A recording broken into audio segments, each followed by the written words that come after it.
All India forward block ভাৰতৰ স্বাধীনতা যুঁজৰ সময়তে এই যিটো গোট গঠন হৈছিলে আৰু তেতিয়া ভাৰতীয় জাতীয় কংগ্ৰেছৰ ই অন্তৰ্গত আছিলে আৰু ইয়াৰ নেতৃত্বত আছিলে সুভাষ চন্দ্ৰ বসু আৰু এই সুভাষ চন্দ্ৰ বসুৰ নিজ মগজুৰ চিন্তাৰে জন্ম হোৱা Indian forward block all India forward block বৰ্তমানো ভাৰতৰ ৰাজনীতিৰ প্ৰেক্ষাপটত তেওঁলোকে প্ৰাসংগিক হ'বলৈ প্ৰয়াস কৰি আছে যদিওবা তেওঁলোকৰ যিটো সংসদ বা বিধানসভাৰ প্ৰতিনিধিত্ব তেনেকৈ নাই কিন্তু দলটোৱে বাওঁপন্থী চিন্তাধাৰা আগত ৰাখি ৰাইজক সজাগ কৰি ৰাইজৰ হকে কাম কৰাৰ প্ৰয়াস কৰি আছে নমস্কাৰ জনাইছোঁ ডেমক্ৰেচি লাইভৰ বিশেষ অনুষ্ঠান ডেমক্ৰেটিক ডিছকাশ্যনলৈ ডেমক্ৰেচি লাইভৰ ষ্টুডিঅ'ৰ পৰা মই মৰম কুমাৰ আৰু চলি আছে নিৰ্বাচন লোকসভা নিৰ্বাচন 2024 আৰু লোকসভা নিৰ্বাচন 2024 সময়ছোৱাত ৰাজনৈতিক দলৰ সন্দৰ্ভত কিছু বাৰ্তা আমি দিয়াৰ প্ৰয়াস কৰিছোঁ আৰু আজি অল ইণ্ডিয়া ফৰৱাৰ্ড ব্লকৰ অসমৰ যিগৰাকী মুৰব্বী আমাৰ মিহিৰ নন্দী ডাঙৰীয়া আমাৰ মাজত আছে আৰু আমি মিহিৰ নন্দী ডাঙৰীয়াক স্বাগতম জনাইছোঁ আপোনাক স্বাগতম আপোনাৰ চেনেল আৰু আপোনাৰ আমি অল ইণ্ডিয়া ফৰৱাৰ্ড ব্লক সম্পৰ্কত কিছু কথা জানিবলৈ প্ৰয়াস কৰাৰ পূৰ্বে যিহেতু আজি আপুনি গুৱাহাটী লোকসভা সমষ্টিৰ কংগ্ৰেছৰ প্ৰাৰ্থী আৰু যি বিৰোধী ঐক্য মঞ্চ 16টা দলৰ আপোনালোকৰ এটা দল তেওঁলোকৰ মীৰা বৰঠাকুৰৰ মনোনয়ন পত্ৰ দাখিলৰ যি শোভাযাত্ৰা বা গোটেই প্ৰক্ৰিয়াটোত আপোনালোক উপস্থিত আছিল এই সন্দৰ্ভত অকণমান জানিব বিচাৰিছোঁ এইটো আমি আপোনাৰ যে আপুনি নিশ্চয় জানে যে অল ইণ্ডিয়া বেচিছ এতিয়া এটা ইণ্ডিয়া এলায়েন্স যেটো গঠন হ'ল আৰু তাৰ আগতে আসামত আমাৰ বিৰোধী ঐক্য মঞ্চ বুলি এটা মঞ্চ হৈছিল ইণ্ডিয়া এলায়েন্সৰ আগতে পাছত এইটো ইণ্ডিয়া এলায়েন্স নেশ্যনেল লেভেল যেতিয়া হ'ল তেতিয়া অল ইণ্ডিয়া ফৰৱাৰ্ড ব্লক আমাৰ নেশ্যনেল লেভেলত আৰু ৰাজ্যত দুটা ক্ষেত্ৰত আমি এলায়েন্সত লগত আছোঁ আর তারই অঙ্গ হিসাবে আজি আমি যে মীরা বরঠাকুর কংগ্রেসের যেটো ক্যান্ডিডেট এমপি ক্যান্ডিডেট তার যেটো আপনার রেলি ওলাইছিলে নমিনেশনের কারণে তাতে আমার যেটো দলের মানুষ তেওঁলোক ভাগ লৈছিলে ময়ো তাতে আছিলো লক্ষণটো কি দেখা পাইছে লক্ষণটো এতিয়া রাজ্য যেটো আমি ভাবিছো আমার যেটো চিন্তা যে ৰাজ্যৰ আপোনাৰ যেটো মানুহ ভোটাৰ সন্মানীয় ভোটাৰবিলাক এটা পৰিৱৰ্তন বিচাৰিছে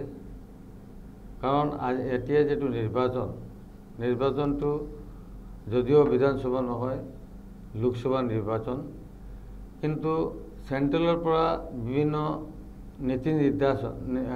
নিৰ্ধাৰণ কৰা হয় আৰু যেটো কাৰণে ৰাজ্যৰ এটো এফেক্ট হয় আপুনি নিশ্চয় জানে যে আমাৰ বিজেপি গভৰ্ণমেণ্ট আহাৰ পাছতে শ্ৰমিক হোক আৰু আপোনাৰ কৃষক আৰু নিবনুৱা সমস্যা এইবিলাকৰ কাৰণে আমাৰ যেটো ৰাজ্যতো বিজেপি চৰকাৰ কেন্দ্ৰতো বিজেপি চৰকাৰ কিন্তু দুটা চৰকাৰ তাহাৰ পাছতো যে কামবিলাক হ'ব লাগিছিল এটো হোৱা নাই আৰ মই ফৰওয়াৰ্ড ব্লকৰ পৰা এটো কৈছো যে বিশেষ কৰি আমাৰ নেতাজী সুভাষ চন্দ্ৰ বসু বিচাৰিছিলে যে ধৰ্ম আৰু ৰাজনীতি এটো বেলেগ ৰাজনীতিৰ লগত ধৰ্মটো হ'ব নালাগে কিন্তু আজি আমাৰ দেশৰ পৰিস্থিতি কি হৈছে আমাৰ ৰাজনীতিৰ ভিতৰত ধৰ্মটো আহি গ'ল ৰাজনীতিৰ ভিতৰত জাতিভেদটো আহি গ'ল এই কাৰণে বিভিন্ন পৰ্যায়ত আমাৰ আসাম হয় বেলেগ ৰাজ্যবিলাক আছে তাতে আপুনি দেখিছে বিভিন্ন সম্প্ৰদায়ৰ ভিতৰত আজি সংঘৰ্ষ হৈছে বিভিন্ন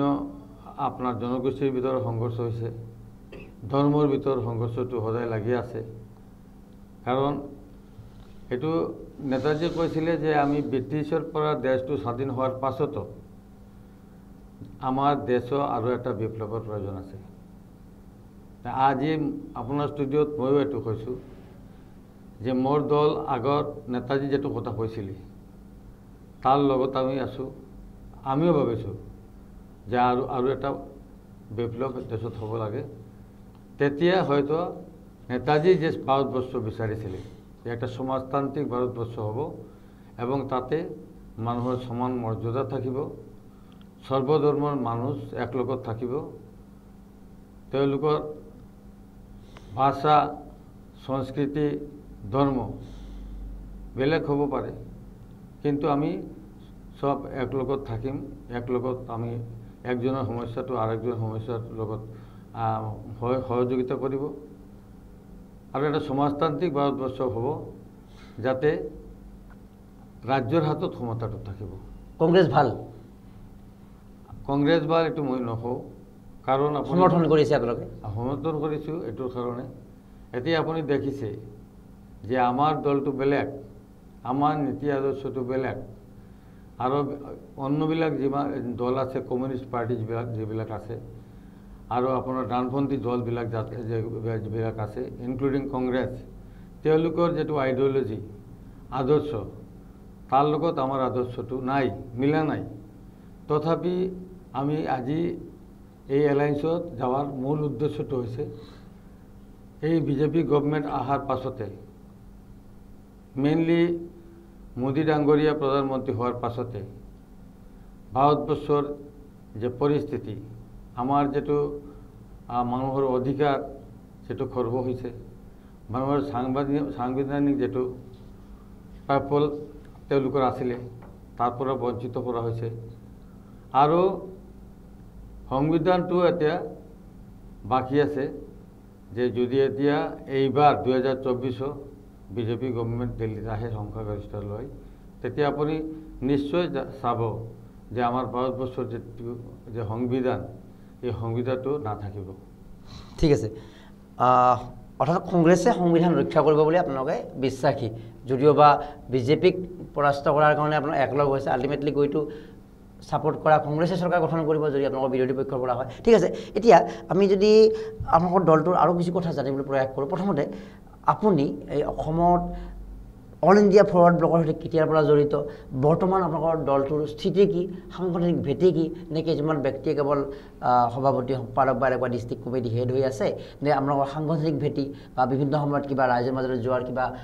কাম কৰিছে আপোনালোকে, অকণমান আভাস এটা দিয়কচোন। আমি এই দলৰ লগত জড়িত 14 years হ'ল,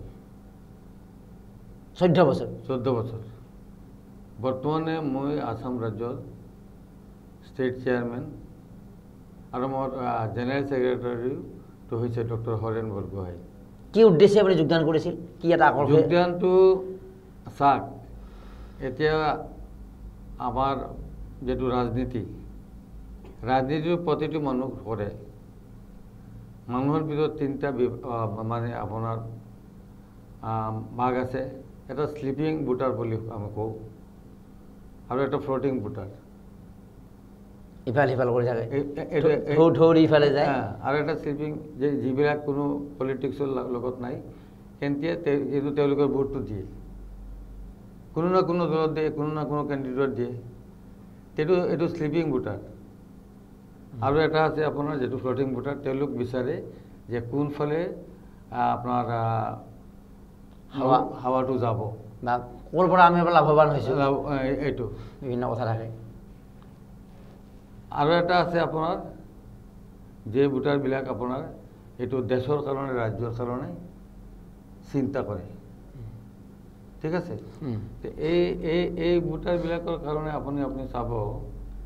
যে ফ্লোটিং ভোটাৰ আৰু স্লিপিং ভোটাৰ, তেওঁলোকৰ পাৰ্চেজ কৰাৰ যিটো ছিষ্টেম, এইটো আমাৰ দেশ স্বাধীন হোৱাৰ পাছত ষ্টাৰ্ট হৈছিলে, আজিও আছে। আৰু এই কাৰণে কি হৈছে, ভোটাৰবিলাকক ইলেকশ্যনৰ আগতে কি কৰে, তেওঁলোক ভোটৰ পাছত কি পাব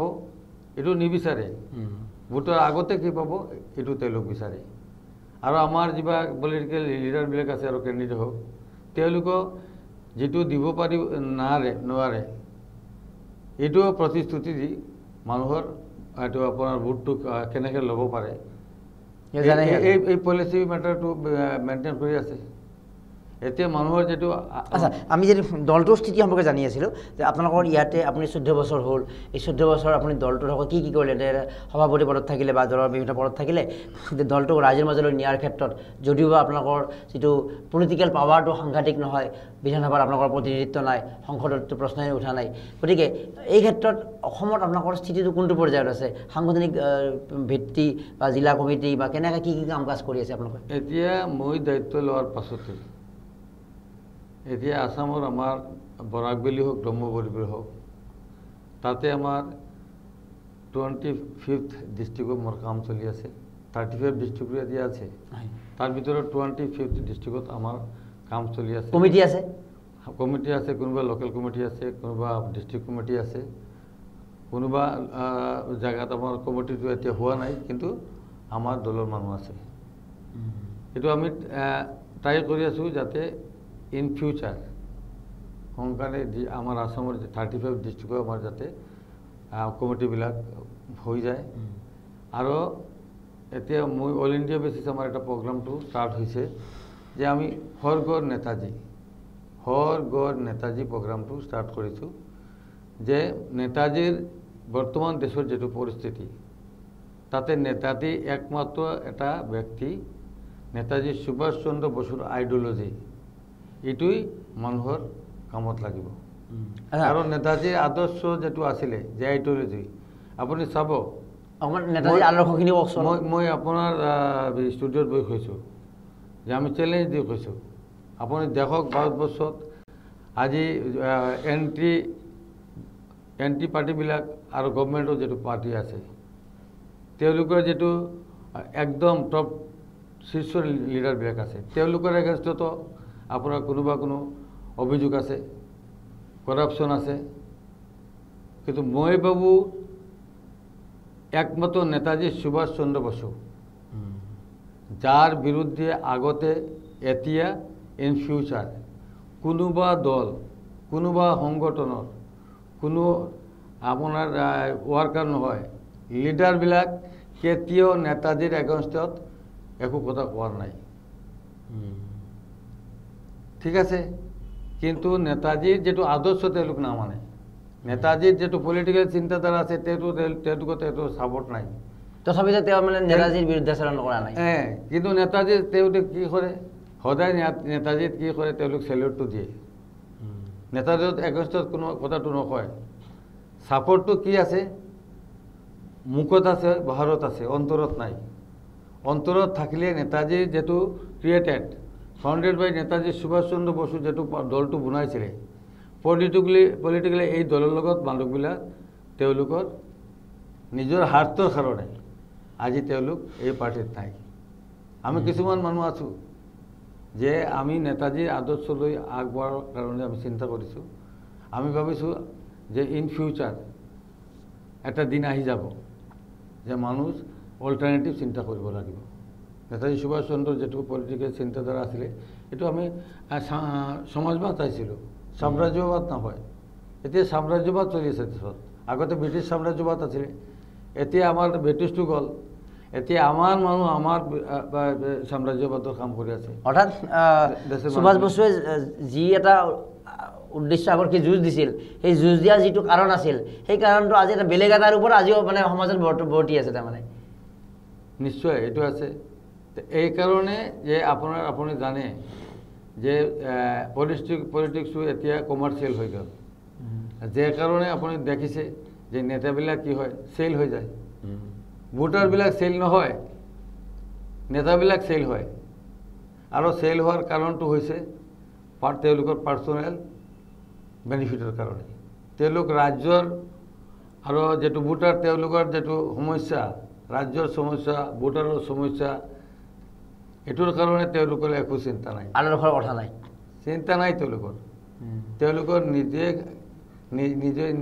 কিটো কৰিব নিজে সম্পত্তি কিমান নিজৰ যে প্ৰফিট হ'ব নিজে যেটো প্ৰফিট হ'ব এই কাৰণে আপুনি চাইছে যে মৰ্নিঙত এটা দলত আছে আৰু ইভিনিংত আৰু এটা দল আৰু ৰাতিপুৱা যদি প্ৰয়োজন হয় আৰু কোনোবা দলত তেওঁলোক মানে ব্যক্তিত্বৰ যেটো ভ্যালু বুলি কোৱা হয় পাৰ্সোনালিটি ভ্যালুটো নহয় নাই নহয় তেওঁলোকৰ নাই আৰু তেওঁলোকৰ যেটো জন্মদাতা পাৰ্টীৰ তেওঁলোকৰ পাৰ্টীৰ জন্মদাতা যিবিলাক আছে তেওঁলোকৰ আদৰ্শ আইডিঅলজিটো মানে আচ্ছা আমাৰ আদৰ্শৰ লগত আপুনি ফৰৱাৰ্ড ব্লক এতিয়া কোনকেইটা দলৰ লগত থাকিলে সেই পাৰ্চনেলিটি ভেলুটো থাকিব বুলি ভাবে আপুনি আমি আমাৰ দলৰ লগত আমাৰ নেতাজী আদৰ্শৰ যেটো আইডিঅলজি তাৰ লগত যিমান পাৰ্টি আছে মিল নাই এতিয়া আপুনি যেটো কৈছে যে আমি এতিয়া ইণ্ডিয়ালৈ আছো কি কাৰণত এটাই কাৰণত যে আমাৰ দেশটো স্বাধীন হোৱাৰ পাছত এতিয়ালৈকে আমাৰ দেশৰ যেটো মিনিমাম আছিলে শ্ৰমিকৰ সমস্যাটা আপুনি দেখিছে গভৰ্ণমেণ্ট হোৱাৰ পাছত শ্ৰমিকৰ যেটো শ্ৰম আইন আছিলে এইবিলাক চেঞ্জ হৈছে আৰু চেঞ্জ কৰাৰ পাছত এতিয়া যেটো শ্ৰম আইন চালু কৰিব বিচাৰিছে বা চালু কৰিছে এইটো শ্ৰমিকৰ হিতত নহয় মালিকৰ পক্ষত কৰিছে আৰু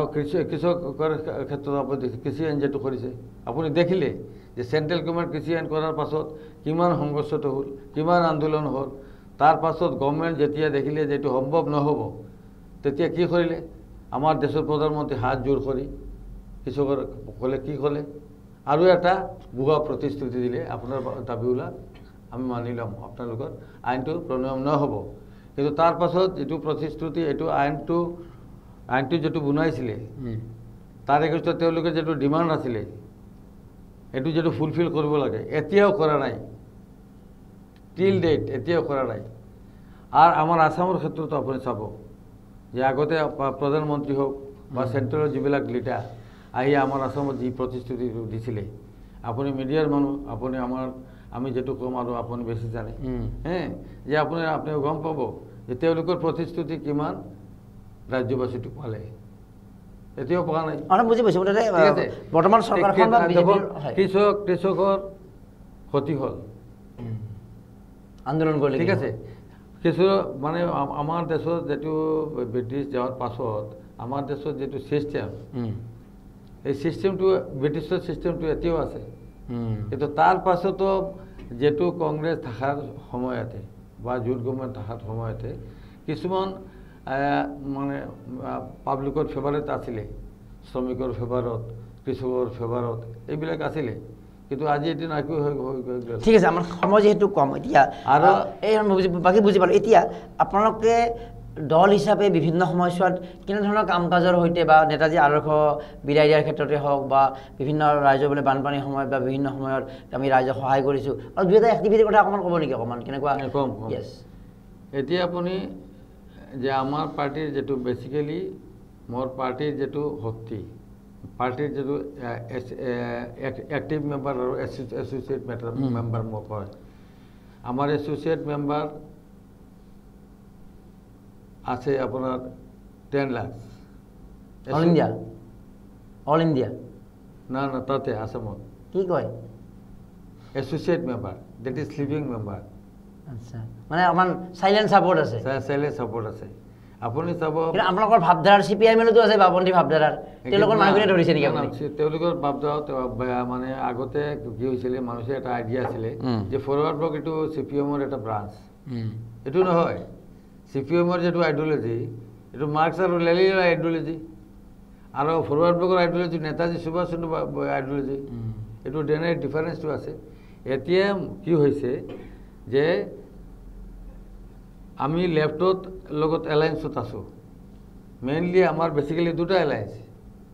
আসামত এতিয়া আপোনাৰ সিপিএম সিপিআইএমএল 16টা দল আৰু না ফৰৱাৰ্ড ব্লক এই চাৰিটা বামপন্থী দল আমাৰ লগৰ ভিতৰত ইউনাইটেড আৰু তাৰ পাছত ইণ্ডিয়া এলায়েন্স বা ঐক্যমঞ্চ আপোনাৰ যেটো হ'ব তাতে আৰু 12টা দল আছে তেওঁলোকৰ লগত এটা আপুনি জানে যে এটা বড় যুঁজ দিব কাৰণে যদি মোৰ শক্তিটো কম হয় তেতিয়া কি কৰিম আমি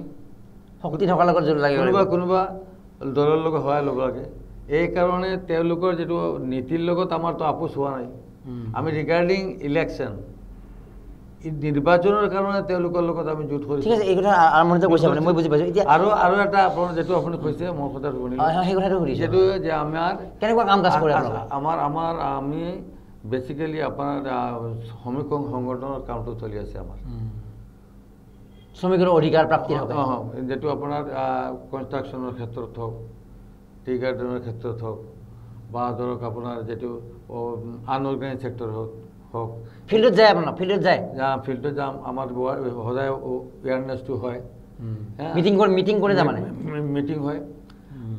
আৰু এইটোৰ কাৰণে কি হৈছে যে গভৰ্ণমেণ্টৰ পৰা যিটো আৰু কোনো ইণ্ডিভিজুৱেলৰ কোনো মানুহৰ পৰা যেতিয়া তেওঁলোক বঞ্চিত হয় তাৰ কাৰণে আমি সদায় ফাইট কৰোঁ আৰু বেচিকেলি আপুনি জানে আসাম ৱেলফেয়াৰ বোৰ্ড এটা আছে কনষ্ট্ৰাকশ্যনৰ এইটোৰ পৰা মানুহৰ কিছু নিৰ্মাণ শ্ৰমিক এইটো এটা বেনিফিটটো তেওঁলোকে পায় এই বেনিফিটৰ কাৰণে আমি তেওঁলোকৰ লগ আছোঁ আৰু যেতিয়া আপোনাৰ কৰোণাৰ কাল হৈছিলে তেতিয়াও আমি ৰিলিফৰ কাম কৰিছোঁ যেতিয়া ফ্লাড হ'ল তেতিয়াও কৰিছোঁ যিমান আমাৰ শক্তি আছে আমাৰ ইমান শক্তি নাই সামৰ্থ্য নাই কাৰণ আমি কিনা বেচা অলপ হ'লেতো কৰিছে অলপ কৰিছোঁ কিন্তু কিনা বেচা গ্ৰুপততো নাই এতিয়া চেল আপুনি যিটো ছিষ্টেমটো কমাৰ্চিয়েল হৈ গ'ল এইটো চেল আৰু পাৰ্চেজ হোৱা নেতাৰ যিটো ছিষ্টেম তাতে মই নাই মানে আমাৰ দলৰ নাই গণমুখী আগ্ৰহ এটা আছে ঠিক আছে আমি সামৰিব লাগিব আমাৰ সময় আৰু এটা আপুনি চাই লওক অল ইণ্ডিয়া বেচিছ চাব এতিয়াও ফৰৱাৰ্ড ব্লক পাৰ্টিৰ এগেইনষ্টত আপুনি ফৰৱাৰ্ড ব্লকৰ যদি ৱেবছাইটত যায় বা অল ইণ্ডিয়া বেচিছ যিটো আপোনাৰ যিটো মিডিয়াত কাম কৰিছে আপোনাক নিশ্চয় খবৰ আছে আপোনাৰ তাতে দেখিব অল ইণ্ডিয়া ফৰৱাৰ্ড ব্লকৰ ভিতৰত নেতাৰ ভিতৰত কাজিয়াটো নাই কৰাপশ্যনটো নাই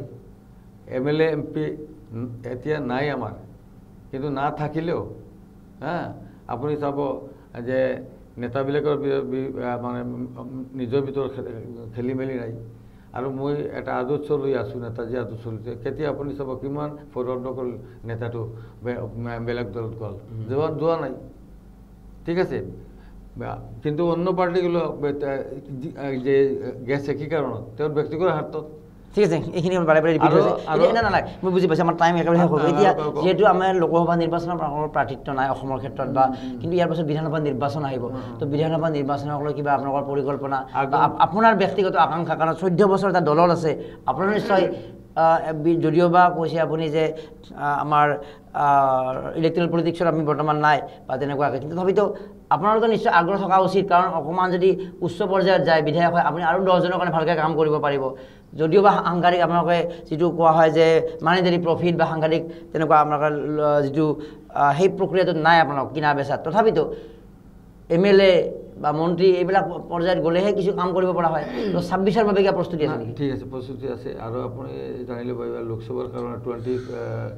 2024 ইলেকশ্যন যেটো হৈছে বেলেগ ষ্টেটত আমাৰ কেণ্ডিডেটবিলাক আছে আপোনাৰ জম্মু কাশ্মীৰত আছে বিহাৰত আছে মধ্যপ্ৰদেশত আছে কিমান মান হৈছে অল ইণ্ডিয়া আপোনাৰ কেণ্ডিডেটটো এতিয়াতো আপোনাৰ এতিয়া আপোনাৰ 50 মান ডিক্লেয়াৰটো হৈছে আৰু এইটো ফাৰ্ষ্ট পেজ ছেকেণ্ড পেজটো এতিয়া হোৱা নাই যেতিয়া হ'ব আপোনাৰ আমি এইটো ডিটেইলছ নিশ্চয় আৰু এটা মানে এতিয়া নিৰ্বাচনী প্ৰক্ৰিয়াটো মই আছোঁ আচ্ছা কিন্তু এতিয়া যেটো আসামৰ ক্ষেত্ৰত এতিয়া যে লোকসভা নিৰ্বাচনৰ আমি কেণ্ডিডেট দিয়া নাই কিন্তু আগন্তুক 2026 যেতিয়া বিধানসভা নিৰ্বাচন হ'ব তাতে মিনিমাম 4টা আসন ফৰৱাৰ্ড ব্লক কেণ্ডিডেট দিব লোকেশনটো ক'ব নেকি মানে 4টা ব্ৰহ্মপুত্ৰ বেলি 2টা আচ্ছা আৰু বৰাক বেলি 2টা সমষ্টি কিবা ভাবিছে নেকি সমষ্টিটো আপুনি এটা আপোনাৰ কোন নকম কিন্তু আমি আপুনি জানি ৰাখক যে মানে তাৰ বাবে সাজু হৈছে আপোনালোক 26ৰ কাৰণে আমি সাজু আছোঁ আৰু আমাৰ যেটো এলায়েন্স আছে তেওঁলোকৰ আমি কৈছোঁ যে আমাৰ এতিয়া লোকসভাতে নালাগে কিন্তু বিধানসভাতে এই আপোনাৰ আমি যদি এলায়েন্সত থাকোঁ তেতিয়া আমাৰ দিব লাগিব আদৰ এলায়েন্স যদি না হয় না থাকে তেতিয়া আমি ইণ্ডিভিজুৱেলি আমি আৰু ইয়াৰ বাবে আপোনালোকৰ যিটো প্ৰচাৰ সিস্টেম কামৰ সিস্টেম অকমান বঢ়াব লাগিব আপোনালোকৰ ওজন থাকিলেহে আপোনালোকক তেওঁলোকে গুৰুত্ব দিব নহ'লে আপোনালোকে নাপাব গতিকে আপোনালোকে এটা পৰামৰ্শ আমাৰ এইটোৱে যে দল হিচাপে নিৰ্বাচনৰ সন্মুখত আবিৰ্ভাৱ হোৱাৰ যিটো প্ৰক্ৰিয়া বহুত থাকে বিভিন্ন দল আছে তেনেকৈ আমি আশা কৰিম যিহেতু 14 বছৰ ধৰি আপুনি আছে দলটোৰ বা য'ত সুভাষ বসুৰ আদৰ্শ আছে য'ত স্বাধীনতা লাভত সুভাষ বসুৰ আটাইতকৈ অৰিহণা থকা বুলি কোৱা হয় গতিকে সেই আদৰ্শবিলাকক আগত লৈ আপোনালোকৰ পাব্লিকৰ সৈতে সেই নিৰ্দিষ্ট সমষ্টিকেইটাত আপোনালোকৰ যিটো অংশগ্ৰহণ আপোনালোকৰ যদি পাৱাৰ অকণমান দেখাব লাগিব তেতিয়াহে আপোনালোকৰ যদি মঞ্চ হয় এই কাৰণে শুনক এটাতো মঞ্চ সৃষ্টি এলায়েন্সত এইটো বেলেগ কথা এইটো বেলেগ কথা কিন্তু নিজাকৈ আগবাঢ়িব লাগিব নিজাকৈ আগবাঢ়াৰ কাৰণে সদায় আমাৰ গ্ৰুপ মিটিংবিলাক হয় আৰু বিভিন্ন ক্ষেত্ৰত এতিয়া আমি অল ইণ্ডিয়া বেচিছ আগত কৈছিলোঁ আপোনাৰ যে আমাৰ এটা প্ৰগ্ৰাম চলি আছে প্ৰগ্ৰামটো হৈছে হৰ ঘৰ নেতাজী আমি প্ৰতি ৰাজ্যত আসাম ৰাজ্যত কামটো আমাৰ ষ্টাৰ্ট হৈছে নেতাজীৰ আদৰ্শবিলাক মানে বিয়পাব নেতাজীৰ আদৰ্শ আৰু নেতাজীৰ ছবি ফটো এটা আমি প্ৰতিটো ঘৰত এই নেতাজীৰ ফটোটো পৌঁছাই দিম আৰু নেতাজীৰ যেটো ৰাজনৈতিক চিন্তা নাই যেটো নেতাজী বিচাৰিছে আৰু বৰ্তমান যেটো চলিছে তাৰ ভিতৰত কি ব্যৱধান আছে এটোৰ কাৰণে আমি এটা হ্যান্ডবিল ওলাইছো এই প্ৰতিটা ঘৰত যাই আমাৰ মহিলা অৰ্গানাইজেশ্যন যেটো আছে তেওঁলোকে যাই এটো হ্যান্ডবিলটো দিছে যে আপুনি এটো পঢ়িব আৰু নেতাজীৰ ফটোটো আপোনাৰ ঘৰত ঠিক আছে নেতাজীৰ ফটো ঘৰে ঘৰে থাকিব এটা এইখিনিতে আৰু দুটা তথ্য মই দিব বিচাৰিছো যে অল ইণ্ডিয়া ফৰৱাৰ্ড ব্লকৰ বৰ্তমান সেক্ৰেটাৰী জেনেৰেল সচিব প্ৰধান বা সম্পাদক প্ৰধান হিচাপে জি দেৱৰাজন আছে আৰু তেওঁলোকৰ চেয়াৰপাৰ্চন যেটো অধ্যক্ষ বুলি কোৱা হয় নৰেন চেটাৰ্জী আৰু বৰ্তমান তেওঁলোক যেটো ৱেষ্ট বেংগল বেছড হৈ আছে ৱেষ্ট বেংগল বেছড পাৰ্টি এটা তেওঁলোকৰ আৰু অল ইণ্ডিয়া কিন্তু তেওঁলোকৰ এটা প্ৰেজেন্স আছে যেনেকৈ এবাৰ অল ইণ্ডিয়াৰ বিভিন্ন সমষ্টিত প্ৰায় 50টা সমষ্টিত ইতিমধ্যে তেওঁলোকে সাংসদৰ বাবে প্ৰাৰ্থী ঘোষণা কৰিছে আৰু দল হিচাপে 22 জুনত অল ইণ্ডিয়া ফৰৱাৰ্ড ব্লক গঠন হৈছিলে আৰু 1939ত কিন্তু এককভাৱে এইটো এটা কংগ্ৰেছৰ ফেকশন আছিল আমাৰ উইকিপিডিয়াত যেটো কয় যে কংগ্ৰেছৰ ভিতৰত এটা ফেকশন আছিল কাৰণ সুভাষ বসুটো তাৰে ভিতৰত এটা অংশ আছিল কিন্তু আফটাৰ ইণ্ডিপেণ্ডেন্স ই এককভাৱে আত্মপ্ৰকাশ কৰিছিল আৰু সেই বস্তুটো অগ্ৰগতি লাভ কৰি এতিয়া পৰ্যায় পাইছে এখন আৰু এটা তথ্য লাগিব মোক যে তথ্য মানে নহয় আপোনাৰ ব্যক্তিগত কথা যে আপুনি 14 বছৰ আছে এই যেটো চাৰিটা সমষ্টিৰ কথা ভাবিছে তাত আমি মিহিৰ নন্দিকো এটা সমষ্টিত দেখা পাম নিশ্চয় না এটো আমাৰ ব্যক্তিগত চিন্তাটো নাই আচ্ছা কাৰণ এটো দল হিচাপে আগবাঢ়িব আমি দল হিচাপে দলটো কেনেকৈ আগবাঢ়ে এটোৰ চিন্তাত মই আছো আৰু নতুন মানুহ আনাৰ ক্ষেত্ৰত কি আৰু এটা আমি যদি ক্যান্ডিডেট দিলে তেতিয়া আমি ক্যান্ডিডেট হৈ হোম বলি আমি পাৰ্টি তেতিয়া কাম কৰা নাই আমি ত্যাগৰ মনোভাৱ এটা আছে আমি চাম যে আমাৰ ইয়ং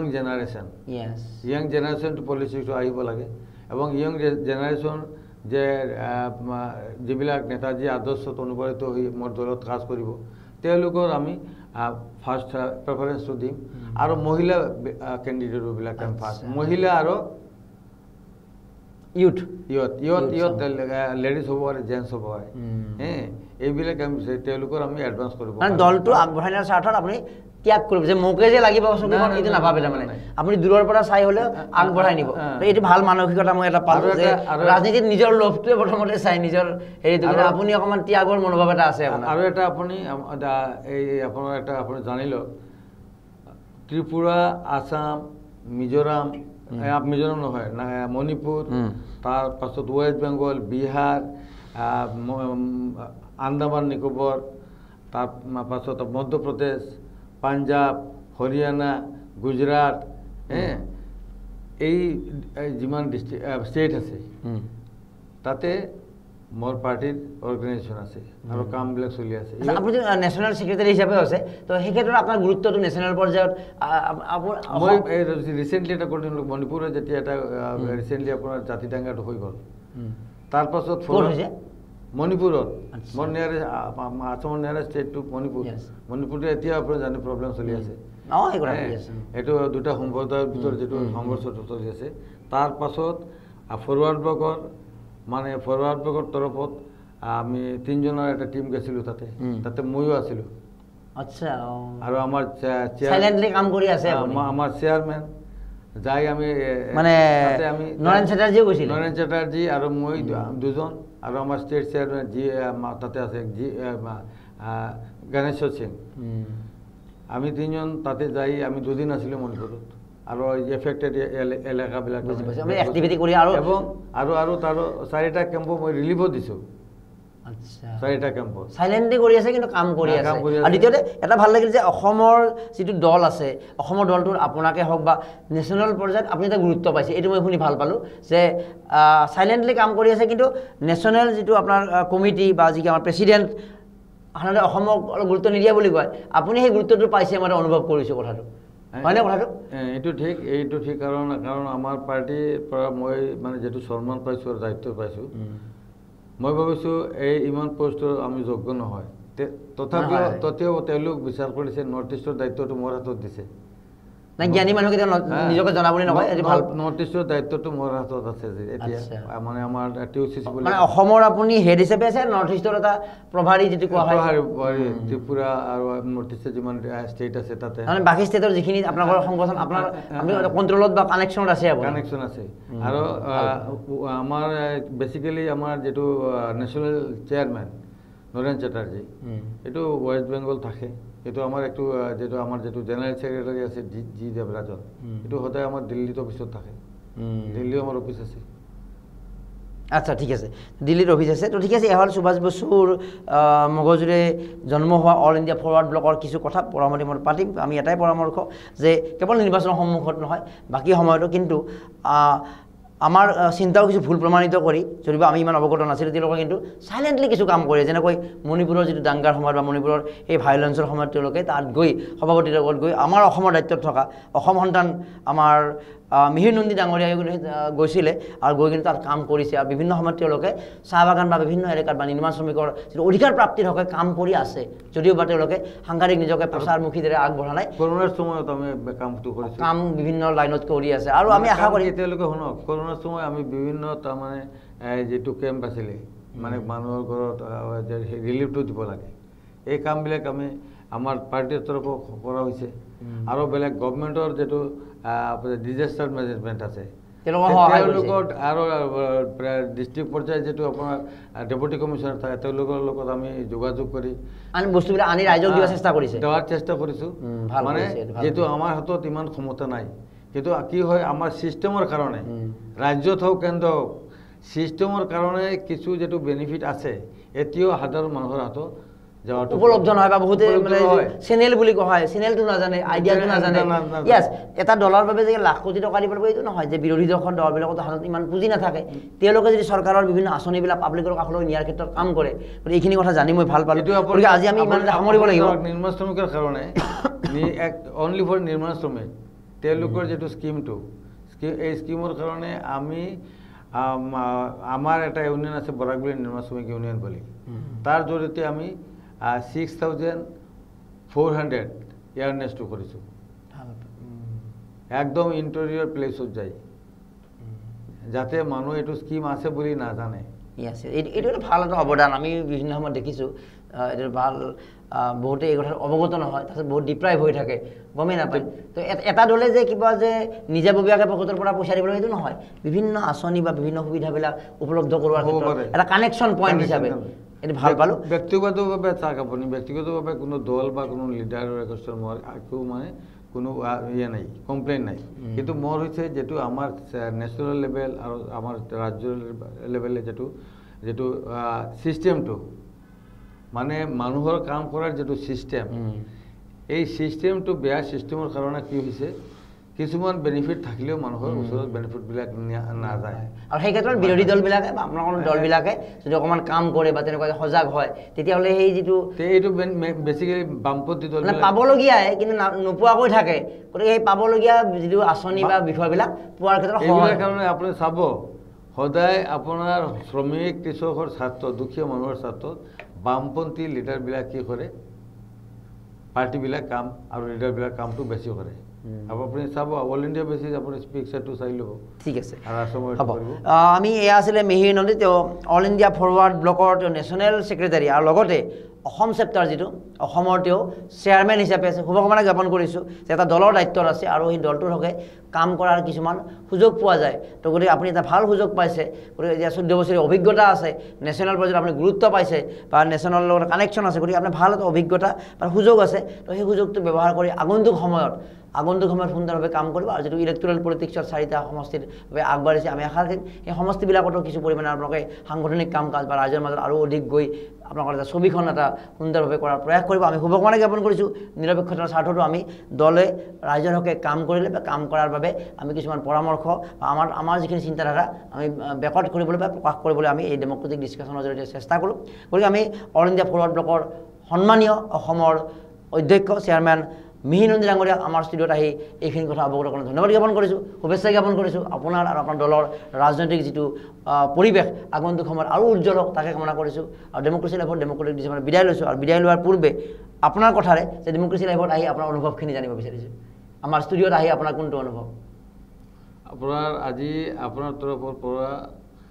আমি যেটো ইনভাইটটো পাওয়াৰ পাছতে মই ভাবিলোঁ যে আপোনাৰ নিৰপেক্ষতা কোনো এটা চিন্তাধাৰা আপোনাৰ আছে এবং সমাজৰ যেটো কাম হ'ব লাগে এটোৰ কাৰণে আপুনি সজাগ আছে আৰু কাম কৰি আছে আগন্তুক দিন আমি আপোনাৰ ষ্টুডিঅ'ত আহি কৈছোঁ যে এতিয়া আমিও আপোনাৰ লগত মিলি মানুহৰ যেটো সমস্যা আছে সংবিধানিক কামবিলাক চলি আছে তাৰ প্ৰতিবাদত আমাৰ এটা প্ৰতিবাদী কণ্ঠৰ লগত আপোনাৰ এই চেনেলটো সহায় কৰিব আৰু এই ক্ষেত্ৰত আমি ব্যক্তিগতভাৱে আপোনাৰ ধন্যবাদ দিছোঁ আৰু আপোনাৰ মানে সহায় সহযোগিতা যাতে আগন্তুক দিন পাওঁ এইটো আমাৰ তৰফ পাৰ্টিৰ তৰফ পাৰ্টি আৰু আমাৰ তৰফ আমি কামনা কৰিছোঁ আপোনাৰ আমি ধন্যবাদ